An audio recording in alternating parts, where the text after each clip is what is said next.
There you go. Oh, hey, how are you? Mm, Can you hear me okay? yes. Okay. Perfect. I was like, hold on, I'm on. Cool. Well, we're gonna get started in a few minutes. I'm trying to make sure there's no passwords or anything. But Yes. okay, I just sent you a text. Basically, I normally introduce you and then we get started. Okay. Um I didn't ask you for a password or anything, right? No, it didn't. Is my background good? We end up coming Mm-hmm. to the cabins, and so I'm trying to make sure Okay. everything look good. There's old stuff in the back. So we're gonna should do the intros and then. Yeah, I guess we'll jump right in. Normally they're piling in. So I was trying to make sure.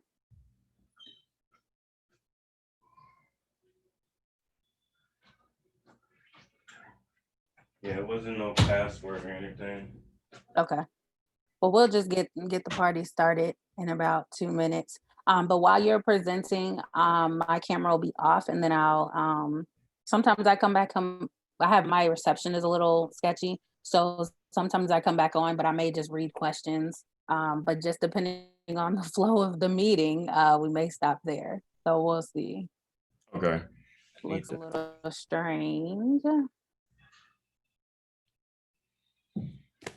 All right, so let's go ahead and get started. I'm gonna mute you out for a second just so I can introduce you, and then we'll get this party started.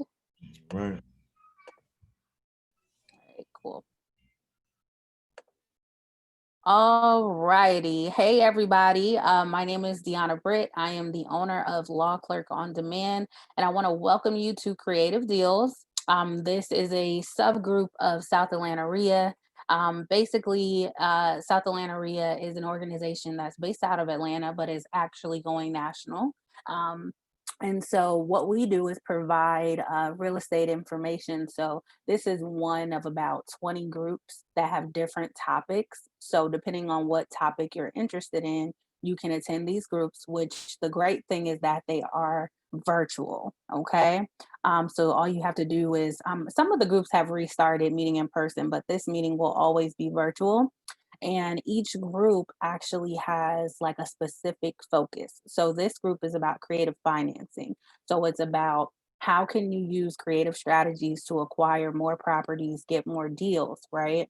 And so we bring in a special speaker every single month who is actually doing this business, who is actually using creative strategies, who is actually investing.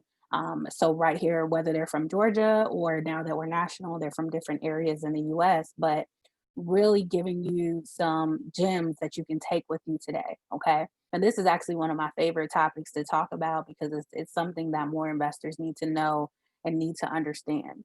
Okay. So the way that this meeting is set up, so we'll go over, we'll introduce our speaker for today. He'll give his presentation, and then while he's presenting, you can put your questions in the Q&A box, and that will we'll go over your questions around 1 o'clock. Okay. And your questions can be anything from creative strategies, marketing. I know I have some business formation folks, so if you got questions about that, any questions that you have, you can put in the Q&A box, and we will go through them because we don't want you to come to this meeting and still have questions. Okay, so we will go through literally everything for you today. Okay, can you guys that are jumping on? I see folks trickling in. Can you confirm that you can hear us? Okay, let me get my chat open. Can you confirm in the chat that you can hear me? Okay. And I know we're going to check in. Okay, perfect. Sounds like I have good audio. Praise the Lord. Thank you. Y'all know I struggle sometimes with this reception over here. Okay, the second thing is I want to know where y'all from. Can y'all put that in the chat? That is so important to me because I know that it's not just Atlanta folks in here. So can you comment in the chat and tell me where are you from? What state are you in? What county are you in? Where are you at? So I'm here in Atlanta, Georgia. Law Clerk on Demand is based out of Atlanta, Georgia. Our speaker today is from Atlanta. Okay, Jonesboro's in the house. Everybody must be accounted for. So I need to know where you're at. I can see you in here. So you got to say hey to me. Fayetteville's in here. I see you. Atlanta. Okay. Keep it coming, y'all. The second thing I want to know is how did you hear about this meetup? McDonough's in here. We see you. How did you hear about this meetup? Was it Instagram? Was it Facebook? Did you get an email? Let me know. This is so important because I want to know how to reach you guys, what's working. Okay, email. Let us know in the chat. How did you hear about this? And we're going to get into marketing, the latter portion of the meeting. You guys know that's super important to me. Okay, RIA meeting. Do we have South Atlanta RIA members in here? Check in. You can just comment member. So again, like I mentioned, you guys, if you join the actual organization, you can go to all of these meetings. Most of them are virtually. And then there's also like tons of webinars and classes and things that you can take to make sure you have the support as a real estate investor.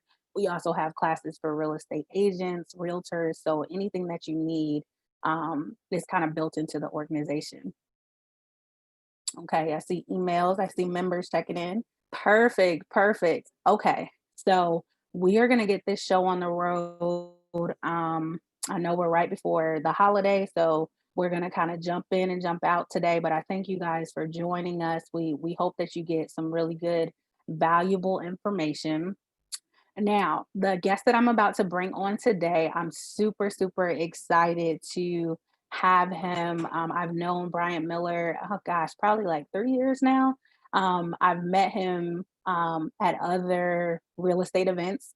That's how you know folks are really doing the business because you keep seeing him in real estate meetings. He and I both teach with the Flipology group. Which is run by Mr. Ramon Tukes. So I believe that's where I first met him was Flipology.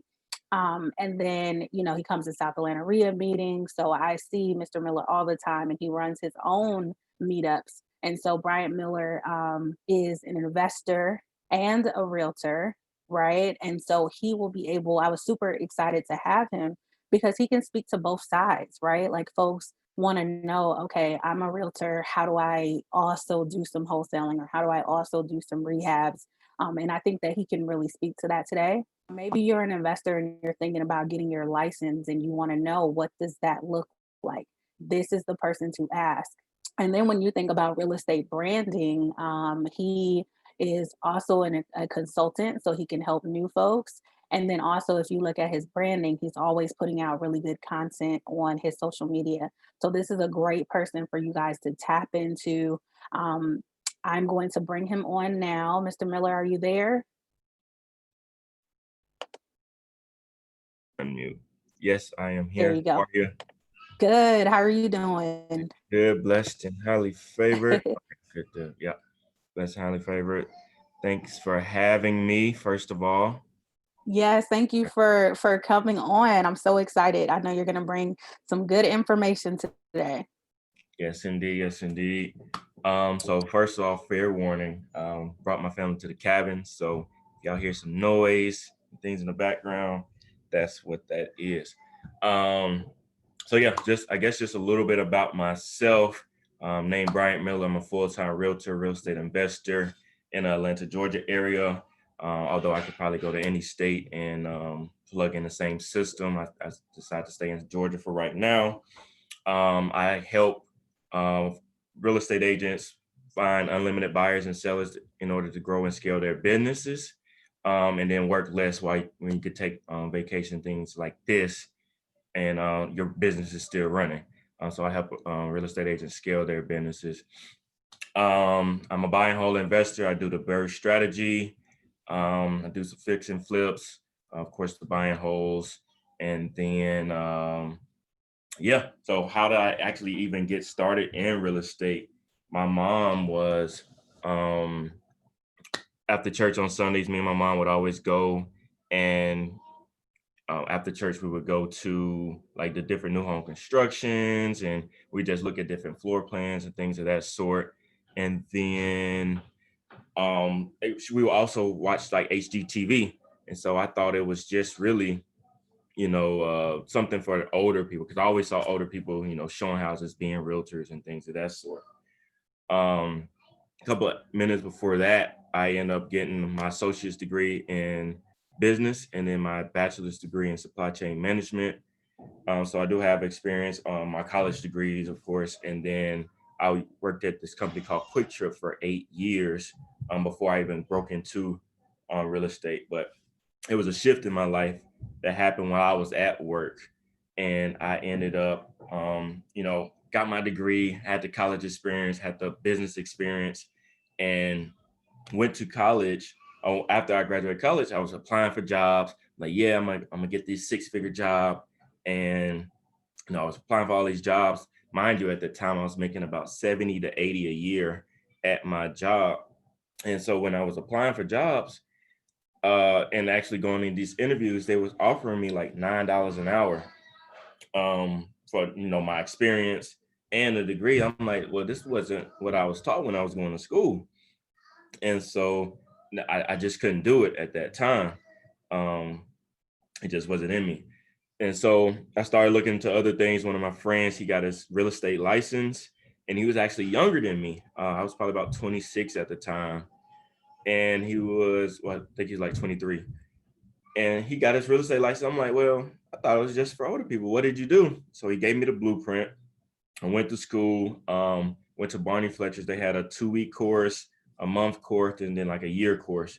And so literally I was like, all right, I don't really want to, I just got out of school. I really just want to expedite this process. And so I went to the 2-week course, but literally I used all my sick days, on my personal days, on my vacation days.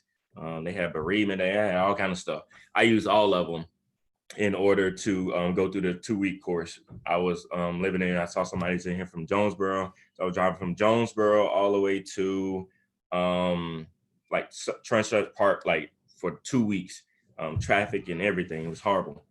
But nonetheless, I passed out of the class the first time. You have to pass that class, and then you have to take a state test after that. After that, I took the state test. I actually failed it the first time. And once I failed it, I was purchasing my house at the same time. So my realtor was like, well, I went to Barney Fletcher's, try this book. And that book had like longer detailed questions. And so I ended up going with that book, and I passed it the next time. So that's how I got into real estate. Oh, and after that, then I literally just I talked to the wife, married, talked to the wife, paid off the bills for the rest of the year. And then I put my 2 weeks notice in like the next day. So that's how I got into real estate. Since then, I have was just honored the award of being top 15% realtors nationwide, or agents nationwide. Been featured in Yahoo Finance for being one of the top Black entrepreneurs to follow, and as well as top producer at my real estate brokerage as well. Um, but going into like the investing space, really good at I started off at Keller Williams, and at one point that was just retail. I thought you had to actually be a real estate agent a to become an investor, but that's really not the case. As long as you know the strategies, the knowledge, all this good stuff to get into real estate or become an investor, you don't even really need your license. I just like the fact of, making my money work for me. I like that residual passive income. So I was at the brokerage and was just going through all these different classes about retail. And then they brought in a guest speaker by the name of Ramon Tooks. And he started talking about like real estate investing. So I'm like, man, this is really what I want to do. I really want to show houses. I'm a beast at it. We're really good at it, but I really wanted to, flip houses and rental properties and things of that sort. Um, and so he invited us out to deal makers.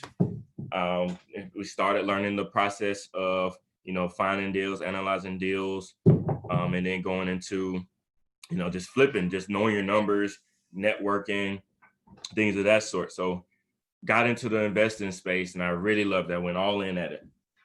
So now, not only that I'm really good on the retail side, but I'm really good on the investing side as well, in which, it's rare for a real estate agent to even understand it. Uh, it just is. And so now it comes to the part to where uh, we just for marketing, I guess we just jump into like how to market for deals. We're doing this for a creative strategy. So the very first thing you really need to learn is how to actually find the deals, how to get in touch with these owners to even be in a position to get that creative. One of these creative strategies subject to is the lease options, owner financing, things of that sort. So it all starts with real estate marketing. So it's a few ways to even find deals is or to get leads per deal. So first of all, Law Kirk on demand is Deanna. Like, hey, buy those lists. She has all the lists for you. She has them skip trace. She got the phone number, email address.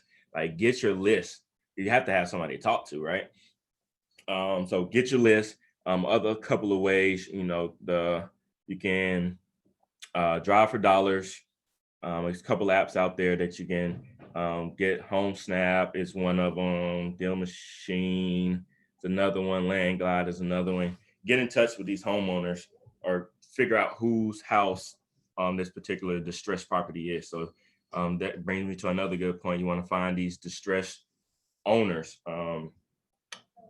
And distress means they're in some type of bind, whether the house is like the grass is overgrown, the windows are broken out, or you have pre-foreclosure, they're behind on the notes, so or behind on the mortgage. And so you can that's a form of distress. What other things? Probate leads the house. Somebody family member passed away, so the heir gets to get the property. So that's another form of distress. Sometimes they don't want to hold the property, or they're not knowledgeable of what really a property can do for them. And so they're just like, well, I see the money, so I just want to let it go for whatever. Um, so you have those. That's number form of distress. So it's so many different forms of distress. I always recommend that you just pick one and become a master of that one. And then as you become a master of it, build out systems for that particular niche. Then you can move to the next one. But master either one of those first. So now after you actually pick your one thing, we're just gonna do probates.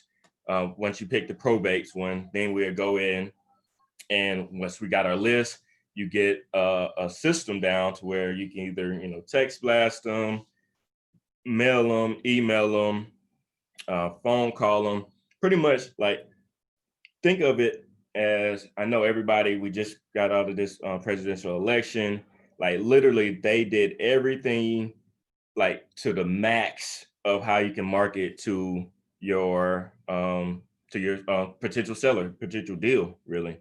And so they emailed us, they texted us, they called us, they mailed us, regularly mailed us. What else did they do? They had TV commercials, they had ads going, they had so many different strategies.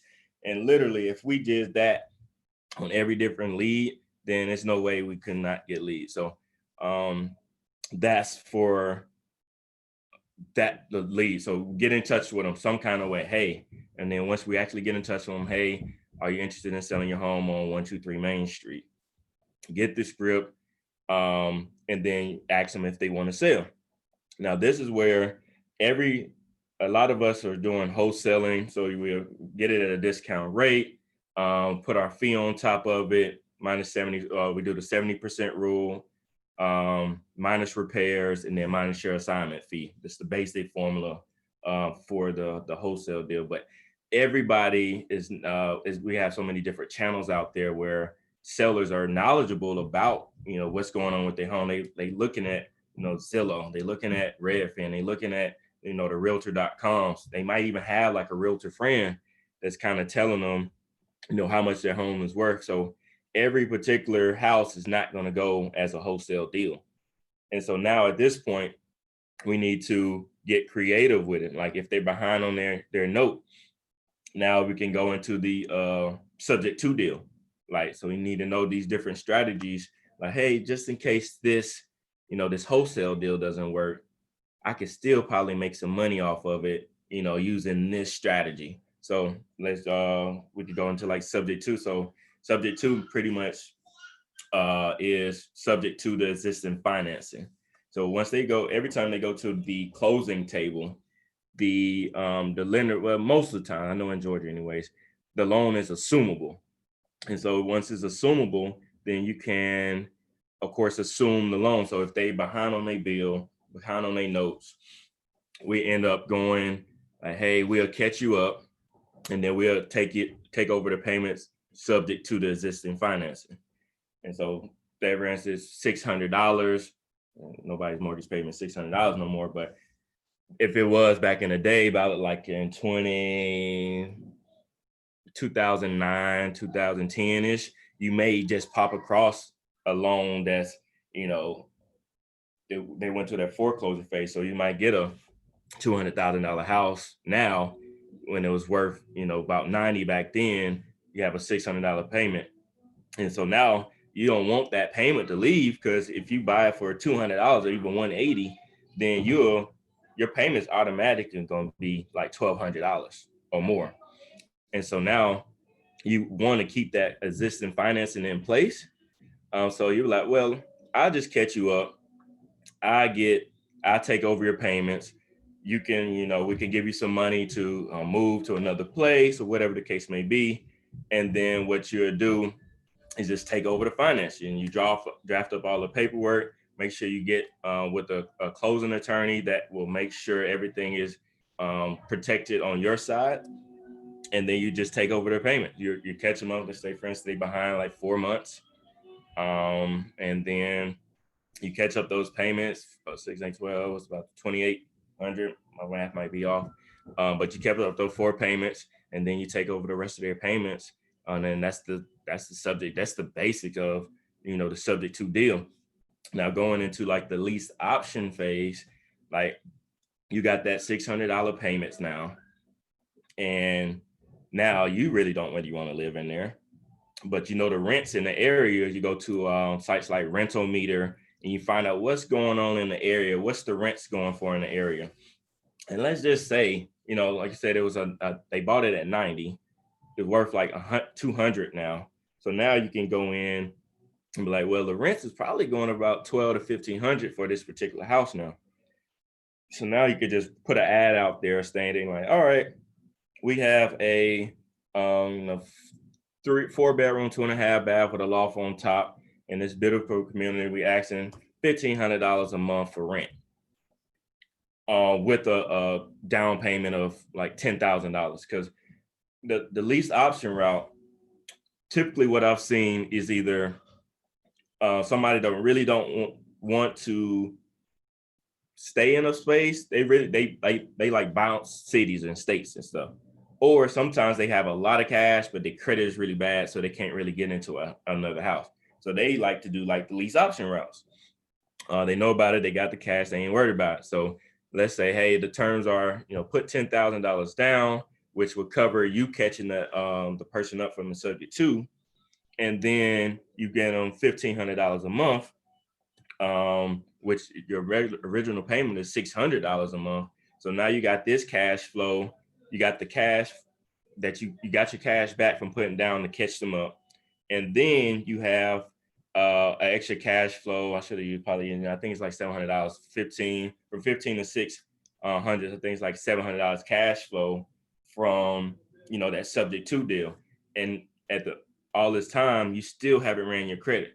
So now I think one of the biggest parts as a real estate investor, we're always needing money. No matter how much money we make, the bank's gonna see otherwise. So you can only finance so many deals. So you have to get creative at a certain point in time in order to, take over this mortgage. But we haven't even ran our credit with this one. We just knew a strategy, a tool to put in place in order to, obtain a house, an asset, and then cash flow off of it until they're gone, type of deal. And so that's the lease option route, from a subject to a lease option. And then we're gonna talk about, I know I've been going kind of fast. I don't know if it's any questions on those two right now, or we're just doing questions at the end, Deanna. You are doing great. I've been kind of making notes so we could circle back. So if Okay, any of you guys missed a term, we'll have plenty of time. So you can continue, and then we'll circle back for cool. questions. Thank you. Y'all just drop those questions in the Q&A box so we don't miss them. Okay. Cool. So that's the lease option route from subject to lease option. Owner finance, really good too. I've broken into the commercial industry right now too. I see a lot of owner finance more or less in the commercial side than I've had in the um, the residential side. Reason being, what I really like about commercial or owner financing is it's the same thing. Like you're not using your credit. You're pretty much going off of word of mouth. Hey, this is what I can do. These are the terms. This is the payment I want to make. You're gonna make this for the next, 5 to 10 years, and we just and that's how it goes. You put it on a document, go to the closing attorney, and get your money. So an even better example is and this I'm gonna kind of so everything I use in real estate, I own a trucking company too. And so right now, I am getting someone to finance one of my trucks, owner finance one of the trucks for 35,000. We're gonna pay them $1,700, 1,750 a month for the next 2.5 years. And that's gonna pretty much reap them like a 55% return on their money. Um, but at the same time, we don't have to run our credit. Me and Roy, my business partner, we get the asset, they get the monthly cash flow, and then they still end up getting, I think they totally get like 55,000 at the end of the 2.5 years. And so that's the basics of owner finance. So you could plug that into houses too. Hey, somebody, pretty much you're the other person is the bank, and that's really the end result of everything. Like you want to become the bank at some point in your life, like because literally you're just loaning out money, and then you can have a system automatically just generating your money, or they automatic system. I know Deanna's very big on systemizing, and so you just have a system payment. You got your interest rate, and literally you could just be sitting on the beach somewhere and collecting money. So that's what owner financing is.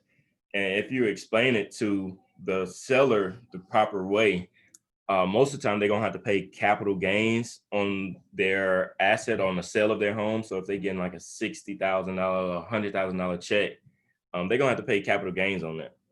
God, of course, I forgot what the percentage is. Definitely check with a CPA or attorney on that though. But once they get that, that capital gains, then a lot of their money is gone. And so if you can get into their head like, hey, I can pay you a certain amount down, at least like of that 100,000, $20,000 down, and then I pay you, $1,000 a month for the rest, for however many the terms. And that's the thing, you can state your own terms. They might not even know. You can, of course, you're gonna start, low as possible because you want the best deal for you. But at the same time, you want it fair to where they'll actually consider it as well. Because like I said, you're running your credit. You're not. You pretty much have nothing to lose. You just need that tool and the strategy to know what to do and how to do it. And so $20,000, $1,000 a month. And then the thing is, they don't have to pay that capital gains tax. And so they put that into play. I'm like, oh man, I don't have to pay this much money to Uncle Sam. And then it starts kicking in, and then a lot of times they be like, well, what if I pass away, type of deal. And then hey, it rolls over to your kids or to your heirs or whoever you want it to roll over to, and now they don't have to really start over because they coming in, making $1,000 a month based off of something that my grandpa did a while back. So really love to own finance. You can plug it into like anything you really want. Um, Cars, banks, pretty much you're the financing part of it. I'm thinking about one of my rentals in Augusta. I'm thinking about owner financing it um as well, but I gotta couple other strategies and things that I want to do. So that saves your credit. I know we're looking to buy a commercial building this year, or probably in 2021 now. And so like these different strategies is saving my credit, my debt to income from when I go buy like these different commercial buildings. You want them to look, solid as possible with no least amount of debt as possible. And so with these different strategies, you can really own real estate without actually being tied to it, without actually having that loan per se on your debt to income, which will hinder you from doing other things that you may want to do. I think even, yeah, other things that you may want to do. So that's a little bit about all of those different strategies.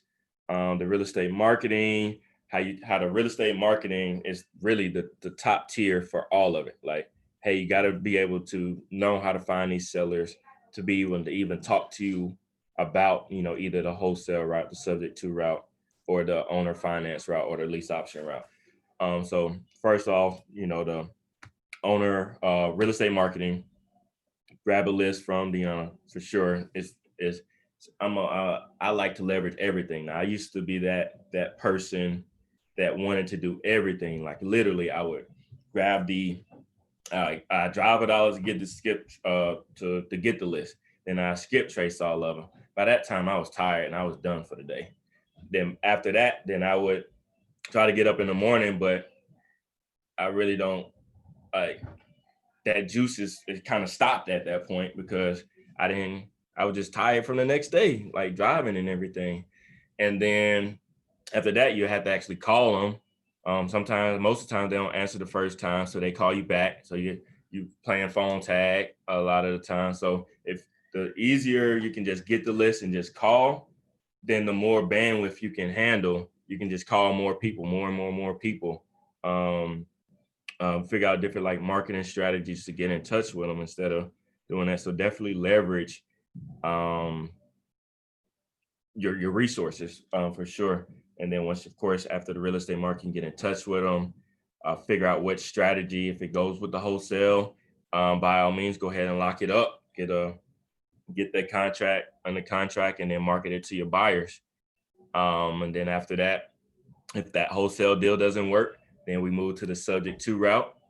Like, hey, if they're in a bad enough position and they understand, if you break it down to them enough to get into that subject to deal to take over their mortgage, then by all means make that happen. And then owner financing, most of the time, another thing with owner financing typically has to be free and clear because you're really owner finance if you're not the owner. Um, but yeah, and so that's that. And then lease options is it. Yeah, I think I cleared everything. By all means, shoot me some questions because I definitely like questions, and sometimes I miss something and didn't Yes. really mean to. I just saw so much stuff be flowing through my head. I just go. Let's jump in. I know some folks had some questions and I guess we'll just build off of that.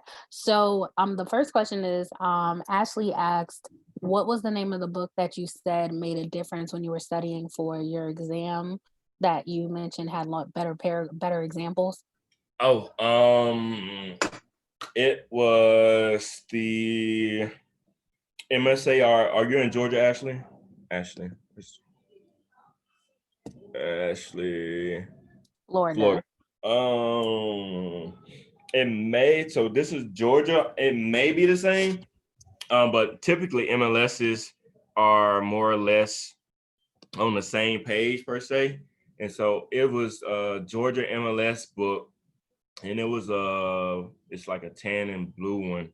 But the questions literally that I had for my first course, it was like 2 or 3 sentences. The next course for the state test, it had like paragraph questions. And so I think if you look at, I don't know if you'll be able to like summarize it or not, but it may or less be the same. But just look at those questions to make sure they're longer and more detailed questions, because that really confused me on the test. I'm like, man, I'm used to these, little quick little bitty sentences, and now this has a whole paragraph and then a sentence at the end. Like, what am I going to do with that? And so just make sure whatever book you do get, or go to the MLS store there, or just call them and like, hey, I'm looking for a book that's going to help me pass the state test. What do you recommend? That's how I do it in Florida. Perfect. That's good. Also, listen to So, prep agent. so just to recap, say that one more time. Also, if you're studying for the test too, listen to prep agent um, on YouTube. He goes over all the different laws and things, and he pretty much breaks it down in a way that you understand. He like say like silly little songs and things to make you remember, a term in the for laws or something like that. Laws are super, no offense, Deanna, but laws is like boring to me. And so he broke it down in a way that I could really understand it and comprehend it during the test. That's good. I'm laughing at you saying no offense. I am not offended. That's how you to be. Okay. So she says, Ashley says, thank you, will do. She appreciates it. That's So staying on, getting your license. So being that we do have someone who's a candidate to get her license and maybe a few other people. So, there are folks that are just really intimidated about this exam. So what would you say to them? I know you mentioned getting a book with better questions. Is there anything else you can offer? I know one of the debates is should I study online or should I go and sit in a class for 2 weeks? What do you think about? I guess that's more or less you got to know yourself first. What's your better learning style? Like me, online probably wouldn't work. Simply because I just have almost like ADHD, and so I like the pace and stuff, and like online wouldn't work for me. So I need to be in the class, in the front seat, and asking questions. Maybe even if I didn't ask questions, but I would still be like feeding off of other people and knowing that, asking if I need to ask a question, I would ask a question. So I've had some people that took the online class, and they passed out of it. And I've had somebody took the year class, the month class, the 2 week class. So just kind of know your learning style. Um, and then I'm a big, big, big person of mindset and personal development. So with that being said, like the test, it is pretty tough. Some say it's easy, some don't. But I would say when I took my test, like I wasn't talking to anybody other than the wife. I wasn't. I deleted social media because you could get on there and scroll forever and then next thing you know, an hour, 2 hour pass, and you could have been studying for, your real estate test, passing that and be done with it. But you want to, look at the Jeezy verses and all that good stuff. So definitely delete distractions, and then have it as not an option to not fail. Like literally, I put myself in a position where it was not an option to not pass that test because my why was so big. Like, hey, if you if you fail this test, you're gonna have to go back to work. Um, like you literally gonna have to go back and clock in, and I still to this day I keep my work badge on my desk at the top. Like, hey, if you slack out, Bryant, yeah, you'll be punching the clock again. And so, knowing your why, mindset, and then discipline to complete everything in a timely manner. That's huge. I'm glad you addressed that about how you shut things down to study. They used to tell us in law school, like those people have their money. The people Yep. that you're watching on Yep. TV, they are where you want to be. So whenever our TA used to say that, I used to be like, you know what, you're right. And I'm over here Yep. keeping up with all these things that are entertaining, and these people are literally making money from me watching, but I have a goal. So that was real. So I think we all need to check that, and to buckle down for a few weeks to get your license is certainly worth it, the payoff. So that's dope. What I know you mentioned mindset. Can you speak to some of the things that you do to reset your mindset as folks are out here looking for deals? And while he prepares to answer that, if you guys need a review, I know some folks, well, two things. One, somebody asked about the replay. Yes, these replays go on my YouTube under Law Clerk on Demand, so you can subscribe. I'm a little behind, but I'm gonna work on that probably when we get off of here today. So all of these videos will be on YouTube as well as with his contact information. So if you need to watch the replay, you can. But if anyone needs to review the terms that we went over, let us know and we'll circle back and slow it down as far as like subject to lease options, owner financing, etc. Okay. But yeah, can you share some of the tips and tricks you do to reset your mindset and keep it strong while you're Yes. So mindset, personal development is an ongoing thing. And so at first, I buy a lot of courses and I invest in myself very heavily. Um, and so I was looking at all the different, courses and my mentors and just everything. And all of them started off with, knowing your why, your mindset. I'm like, it has to be a reason why. Because for the first few people, I just kind of ignored it. But I come to realize like that's the biggest, you are your biggest hinder.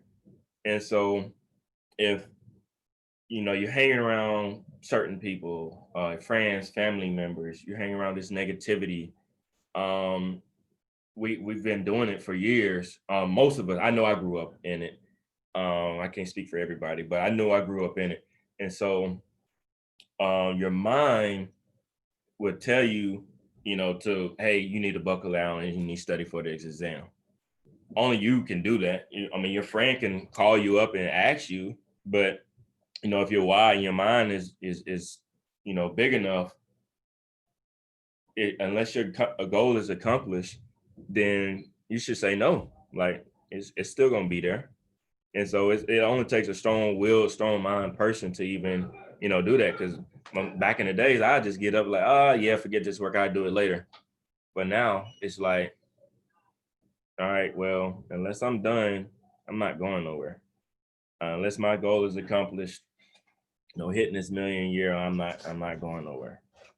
And so that's that's a big component of like the mindset, personal development. Another thing is just getting around like-minded individuals. A lot of times, especially on this journey, I'm the only child, first business owner in my family. What else? I mean, I got two or three or four businesses, but like and especially into real estate, first person in my family in real estate. And so if I kept, no offense to my family or anything, but if I kept hanging around just them and they ain't know nothing about real estate and they just heard about, what they sister did or what their friend did, they didn't really make it, then I'll be around this, this negativity. I'm like, yeah, maybe I can't do it. Maybe I'm not able to do it.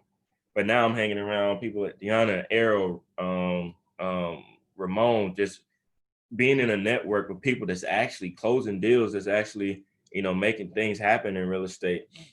You have to shift your circles to where you're looking to go. And so that's another big thing, networking and being around like-minded individuals, because everybody's not going to go on a journey with you, and you're going to have to lose friends, you're going to have to lose family members. It's all good. And so it's going to happen, I'm telling you now. But it'll be worth it, and you still love them from afar. Still love them from afar. So that goes back to the mindset shift, going into different levels of thinking and mastery, and um, it's just different. It's lonely, but it's only lonely for a certain amount of time. So that's the mindset shift. What else can I say about mindset? Writing down your goals and affirmations every morning.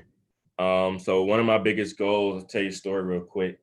I wasn't the first person that got into real estate. Actually, it was my grandfather.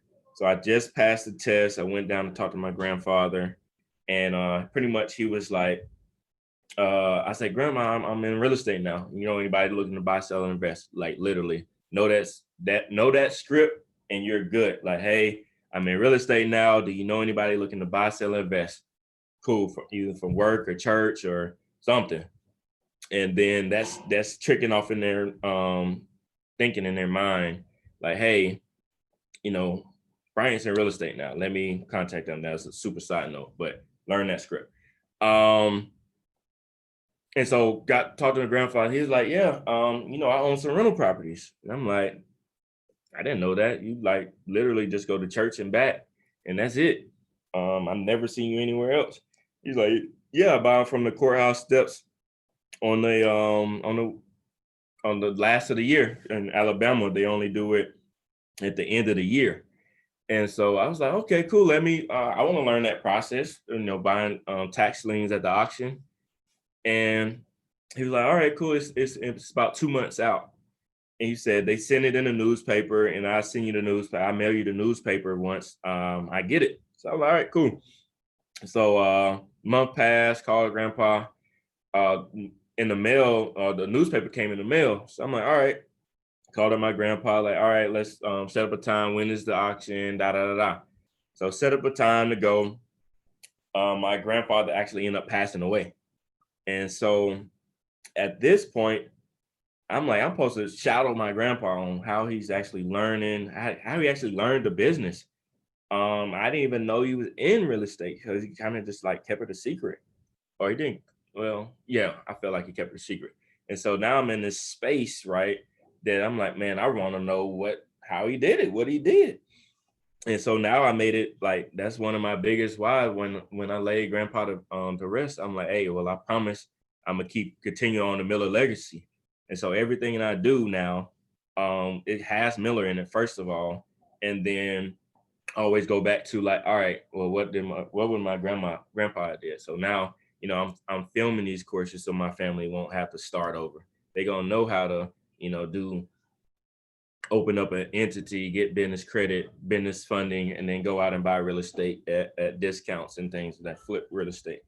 Um, they're gonna not have to just start over, period. Like we got trust and everything set up for them because, and they're gonna have to watch a course before they can even get the trust in the fund to know that they know how to do real estate. Like it's like deep now. And so everything I've done up to this point is because of my why. Like I was just in this lonely space to where I didn't know anything about real estate, and he put the fire on me. It was just a whole nother fire, and so that's that's how deep the why has to run. And mind you, that why it has nothing to do with money.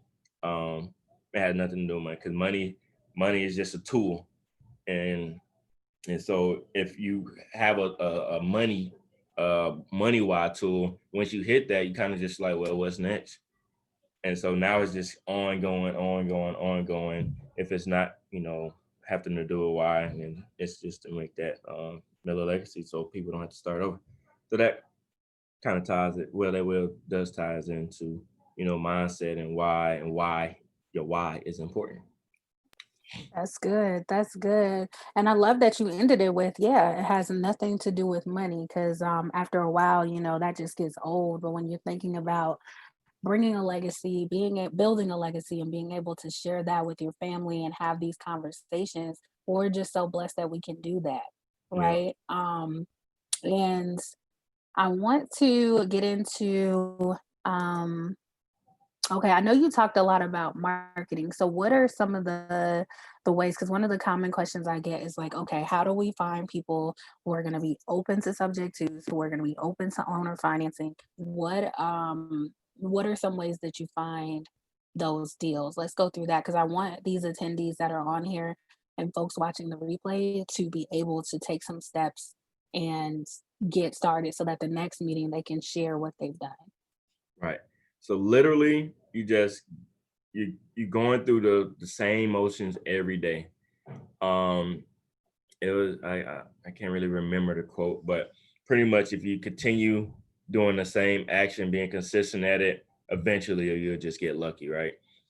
And so, like literally, you get a list from Deanna.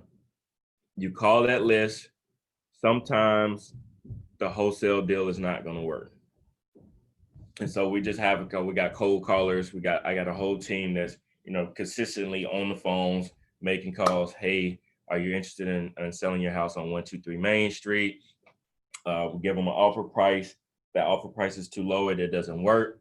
Then we can move into, well, hey, are you open to any creative ways of getting this done? If they say yes, then we'll go into like, hey, what's your monthly payments? What is your interest rate? Is it a adjustable rate mortgage or is it fixed? Like, because you don't want no adjustable rate mortgage. Um, and then once you get those details, then you'll see if it actually works. You look up the rents in the area based off of what they're actually getting paid.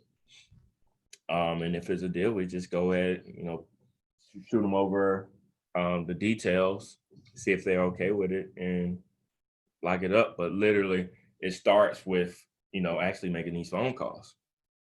That's literally what it starts. If you continue just make phone calls, like I said, every deal is not going to be a deal. Sometimes we even have to take it and list it because they're not open to any one of them. That's why you got to build relationship with realtors as well.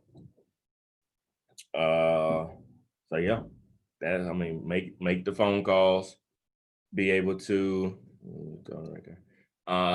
Make the phone calls. I see her.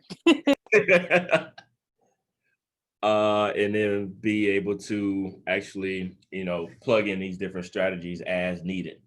But like I said, I have seen it a lot more in these commercial deals, and I only been in commercial for a few months. Over the Yes, that's actually where I wanted to go next. So, I love that you brought up using things like owner financing to get a commercial deal. I literally just saw and was a part of this last month. It is amazing and really eye opening to see that you can get commercial properties using owner financing. I think a lot of folks get a little bit intimidated with commercial, and that's one of the things I love about listening to you teach or attending Flipology. You don't have a choice because Ramon's gonna cover everything at that boot camp, so you are gonna get exposed to it. And I think it's really important. But to know, like, okay, if I don't have all the funds, I can bring these creative strategies to get this property is super exciting to me. So, can you speak to a couple of examples where creative strategy could come in to again get ownership of something in the commercial space? yes. So actually, so literally, if you drive around and look at these commercial spots now. So what you focus on expands, first of all. So now that I said that, you're actually going to be looking for it. And most of these commercial buildings, they market to say owner finance, will owner finance.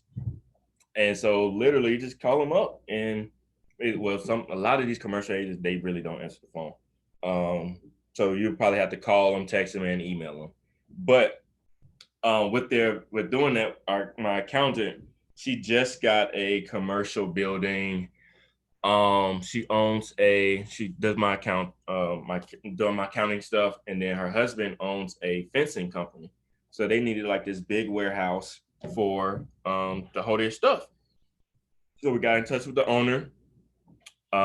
He wanted 500,000 for it. He would owner finance it with $100,000 down, and then they're paying 2,700 a month for it. And then he wanted a balloon, I think in like 5 years or so, 5 years. And so one half, they're only using like half of the building. So those are the terms, right? They only using, it's like this big warehouse in the back, and they got like 3 or 4 offices in the front with a little breakfast area or luncheon area. And then it's another half of that on the other side. So what they plan on doing now is just renting out They're using this half, the office space in the warehouse, and that half. This other half, they plan on, renting those office spaces out and doing that half. In commercial, like, I mean, literally companies, especially trucking, we making like, $2,000 to $3,000 a day. So $2,700 a month is nothing to them. So, but with the owner financing, like literally these people, the building is paid off most of the time. They know how much money it brings in. And so they know it's like a secured investment for them. They just getting paid over long terms of time. And so he's not really worried about, the $2,700 being paid because he know the revenue that building had made, coming in. So same thing for like multifamily, and mobile home parks and storage facilities. I just got real big in storage facilities. Um, but yeah, So good, so good. So I hope you guys are catching these bars. Like, you really need to just be talking to people and figuring out who needs to sell. And that, I know for me personally, that was game changing information to know, like, hey, this is not a money thing. It's a negotiation thing. It's a finding people who actually want to get rid of these properties and then figuring out, okay, what's the best play for them. Like, some people want to list, some people want cash on the spot. Some people are like, you know what, you can pay me over time because I want to have income coming to me right. consistently. I don't want a big lump sum. So to know that you could get into a storage facility, to know that you could get into a warehouse or whatever type of property you're thinking about on top of all these houses, that is really enlightening. And that's why this group is so important. And I've just grown to love it so much because the more information you know, you can present more offers. Like, you Yep. should be able to sit in front of a seller and say, hey, I got 5 different ways we can do this deal. The question is, what do you need? Right. But I know my first introduction to real estate, all I was thinking is I want a wholesale and or I'm thinking about a rehab for this property. Like, I didn't realize there were so many other options out there. And I think that's a lot of investors, new investors especially, you just don't realize. And so you end up walking away from deals and opportunities because they don't perfectly fit into those two options. But now if you could get yourself to 5 or 6 or whatever, the chances of you being able to do a deal are going to go up. Right. And so that's really exciting. Yep. Yep. Definitely. Especially without the credit. It's amazing. Yeah, so let's address that too, right? Because I know a lot of folks that I talk to who are not already in the real estate space, they say, "Oh, I'm just waiting until my credit score goes up," or "Oh, I'm just saving money," not realizing that you can still get involved not using cash or credit by using these type of strategies. He didn't mention going to the bank. He didn't mention depending on the deal, you may need to have a little cash on hand to, if a seller, but there are some sellers who don't want any cash. They just want that payment gone, right? Or they just want money coming to them. But he didn't mention anything about a credit score. So, Brian, can you elaborate a little bit more on that so that we can encourage some folks? Right. So yeah, so none of the strategies that we talked about today needed credit. Reason being, you just need a little hard work or the knowledge to be able to go and train, your VAs to, call on the phone. If you're scared, a lot of times we're scared to get on the phones. So we look to try to find another way. And really it's just being on those phones, talking to people, like Deanna said, you have to talk to people. And so once you actually talk to people, then you can, plug in these different strategies for the um, no money down situations, or not running your credit situation. But if we don't get out that fear of, talking to people, or if you don't want to talk to people, actually pay somebody to talk to them. Because that's another big thing. Like, well, hey, I could do it myself, but you're not doing it. And then, you don't want to pay nobody at the same time too. So like, you're going to have to give or take one of them. My expenses for my just real estate company is about $4,000 a month, and so I had to break out of that shell. Like, all right, I'm so busy, I'm not able to really, do this. So I'm gonna have to leverage it out so they can do it, but I just oversee what they're doing. So going back to the no credit part, um, going to like the no credit financing. So find a deal, and then after that, if you know the knowledge in order to lock it up, you won't have to do any credit part. You just do the subject to. Now I do recommend you get your credit straight. Always is get yourself in a position to where you can, if you want to, you have options, so you feel that much more confident when you're on the phone, talking to these people like, yeah, I can buy it if I want to, or I could just flip it over to Deanna or Bryant. I mean, I got options type of deal. They ain't it, it's nothing bigger than having the confidence to be like, all right, I can pay for it if I want to, type of deal. So if you do get in position, get your credit straight, you know, knowing these other different strategies, your business can get, the credit, and your business funding, and it's just so many different other no routes. But it all kind of starts from just marketing the real estate. You're a real estate company. Hey, say hey, you want to purchase this house, so you can either do no credit for the wholesale deal, or no credit for the subject to deals, or even the owner financing. That's good. That's good. So, guys, I want to address one more thing, and I want to share how you can connect with Bryant. But if you have any final questions, please drop them in the chat.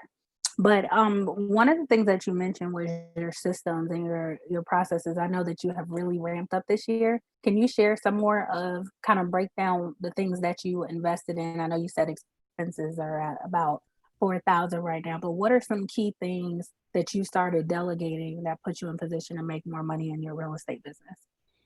So first thing I had to do was really just, well, it wasn't the first thing to do.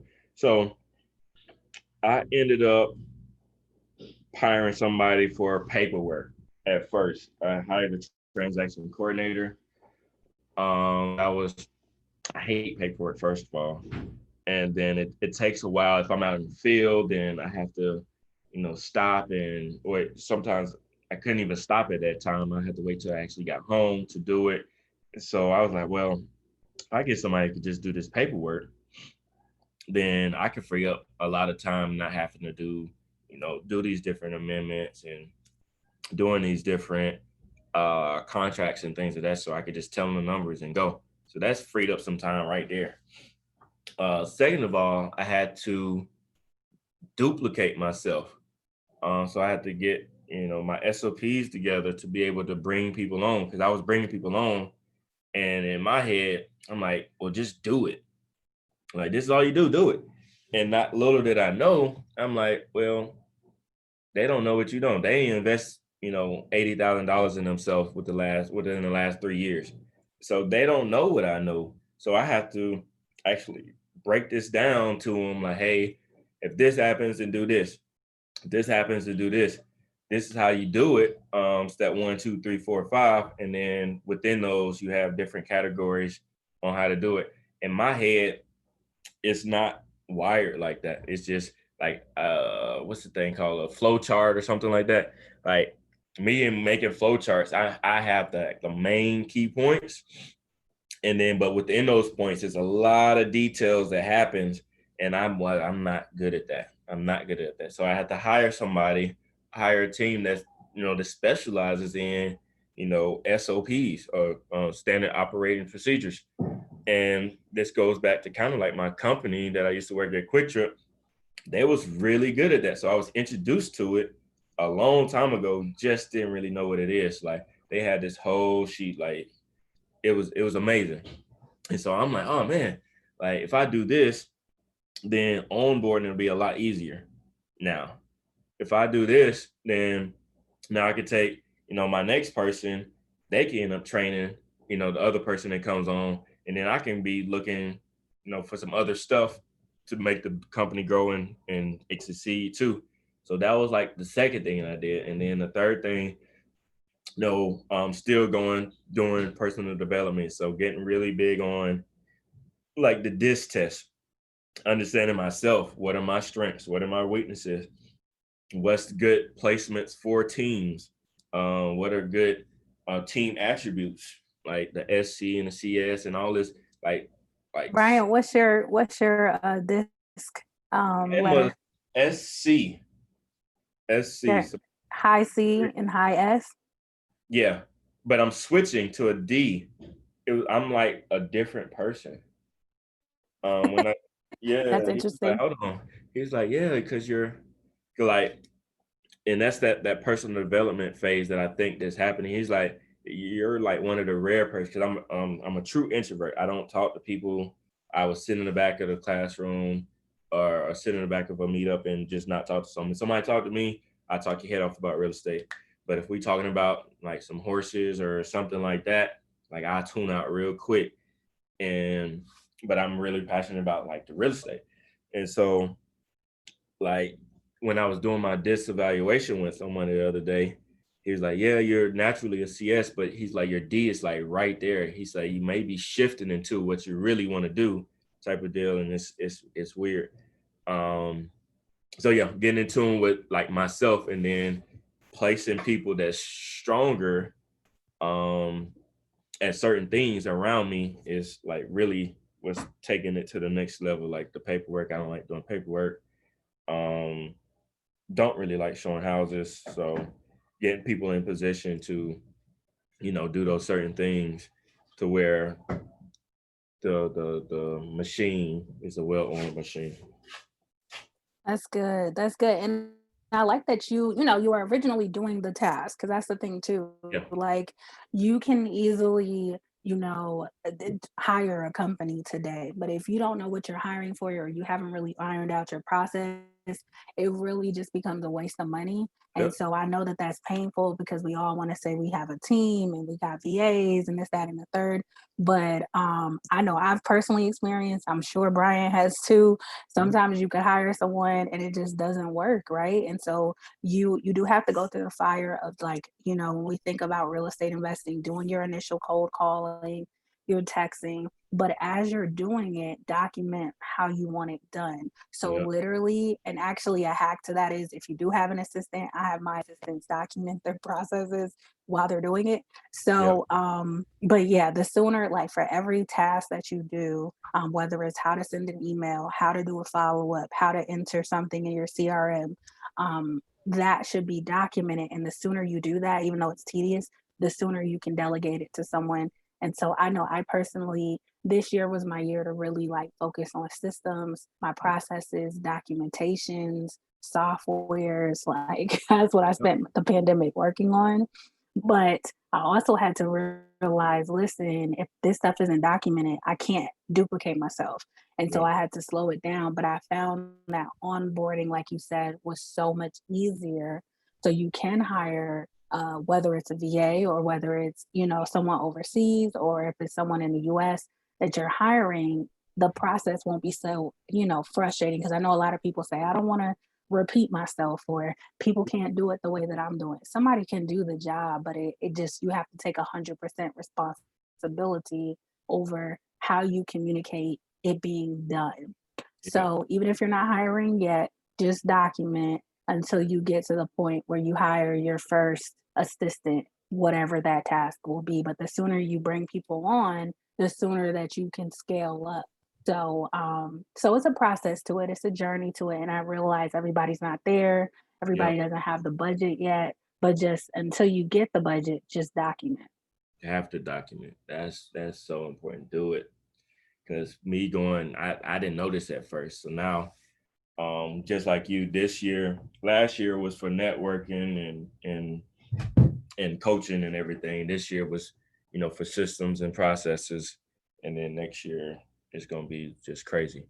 But yeah, if I attract it, I'll be so much further, now because now I have to go all the way back to what I know, all my coaching stuff, and tracking it, and getting a little old. Sometimes that memory don't kick in like that. So Yes, same here. I don't rely on my memory at all, actually. So I say if it's not on my calendar, if a bell doesn't go off, a notification, it's not gonna happen. So, Yeah. and my team knows that. Are there any softwares that you really enjoy as for real estate?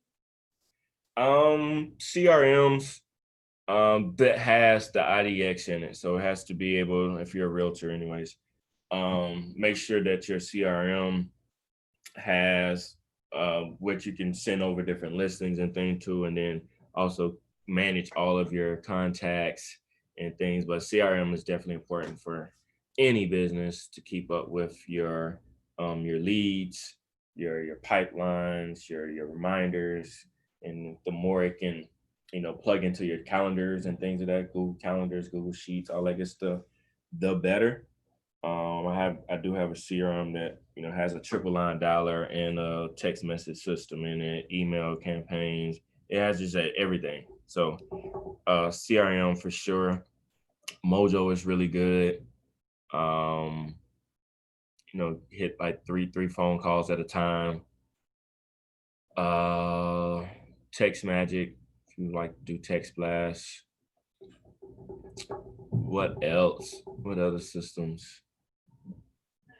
So And just to clarify, guys, so Mojo is for your dollar, right? So you would take your list, put it inside of Mojo, and then it'll start, hitting all those lines at once. So that's a way to really pick up momentum if you've been, doing cold calling. And it really depends on the size of your list too. Like if you're just yeah, working one smaller targeted listing, you may be able to manually call. right. But if you're picking up and you're doing 10,000 names, for the month or something, you're going to need a dialer. So Mojo is cool for two reasons. One, you can dial faster. Two, you can record Yeah. also. So if you're hiring people, you want to be able to listen to those calls and know that the person is working your script and understanding cues that you're getting from the person on the phone. So this is huge when you're hiring like VAs and those VAs are not from the US. You want to make sure they truly understand like tonality, like and sarcasm. Like, so you want to take time Mhm. to go back, listen to those calls and make sure they're happening. So Mojo is super dope because you can track all of that in that system. Yeah, Mojo does a lot. Mojo is a beast. So good. So we're nearing the finish line. So Brian, I know that you can take a lot of headache away from people. Like folks may be listening and they're trying to jot down all these systems and things. But the beautiful thing about mentoring or partnering with someone is they can save you a whole lot of headache. You Oh, can go a lot faster. So can you tell people how they can tap in with you and some of the services that you have available? yes. So anybody's on here looking to buy, sell, or invest with us, you can hit me up on via email at Bryant@BryantMillerRealtyGroup.com.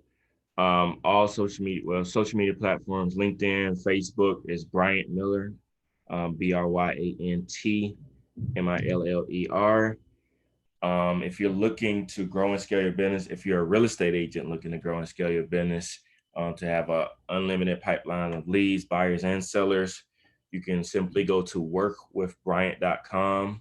It's workwithbryant, BRYANT.com. Enter your best email and then click the access to get the free case study on how I grow and scale my business to get on the unlimited pipeline of leads. And then yeah, so that's it, right? Workwithbrian.com. Um and then yeah, follows me on social media, Realtor Bryant Miller on IG. Realtor Bryant Miller, where I put out content, got a lot of content coming. Um just got had a little video podcast thing or just a videography stuff done the other day. So it should be fun. Awesome, awesome. So you guys make sure you hit that follow button and tap in with Bryant on Instagram, Realtor Bryant Miller. I just put it in the chat, but workwithbryant.com. He's got a lot of awesome stuff going on. Definitely a seasoned investor and realtor. So make sure you tap in with him. He can walk new real estate agents through the process. As he shared, he already, has taken the test, so he can kind of guide you on that. So even if you're out of state, whatever, just make sure you follow him and tap in with him if you have any questions. We are heading to the end of our meeting today, and I want to thank you guys so much for joining us. Just to confirm, this replay will be available on YouTube. I'm going to edit it and upload it on YouTube under Law Clerk on Demand. Also, if you guys want more notifications of when we're having meetings and meetups, make sure you follow Law Clerk on Demand on all social media, including Instagram, YouTube, Facebook, or Law Clerk on Demand on everything. And, one of the things that we had today was making sure that you're doing your marketing. So if you have any questions about marketing or getting lead lists, we specialize in lead lists from the courthouse. Just visit lawclerkondemand.com and you can find out about some of our specialty lists like probates, evictions, divorce. We covered a lot of that today. Divorce too, yeah. Forgot divorce. So Bryant, I see you dropped your email. Did you want to share that as well? Yeah, if they looking to buy, sell, or invest with us at Bryant Miller Realty Group, they can hit that email. If they're a real estate agent looking to grow and scale their business, work with Bryant.com. Fantastic. And then once again, this meeting was brought to you in conjunction and in partnership with South Atlanta RIA. Again, RIA is a real estate investor association. So if you are looking for additional support, maybe you're at the very beginning and you didn't understand everything, you understand parts of it, but you still feel like you need support. I definitely encourage folks to consider joining South Atlanta RIA. You're going to get an email with the link, and it'll also be in the bio for this video. Definitely check out the website. There are so many other groups, everything's from mobile home investing to rentals to creative financing, like we talked about today. There's like 20 different groups that you'll get access to for free as a member, as well as workshops on getting started as a new investor. Okay, so consider that as well. And I think we've covered everything. I see Wilson's in the house. Hey, Wilson. Yeah, Mr. Wilson. He says, Brian, you are most definitely awesomeness in action for show. All right. Well, thank you for joining us. Okay, cool. All right, guys. Well, I think we have made it to the end of the meeting. We thank you guys so much for tapping in with us. Make sure you follow myself and Brian on social media so you can find out the next real estate event that either one of us are involved in and stay updated on everything. But I thank you so much for attending, and you guys have a great afternoon. Thank you so much for coming on, Brian. Thanks for having me. Really appreciate it. All right.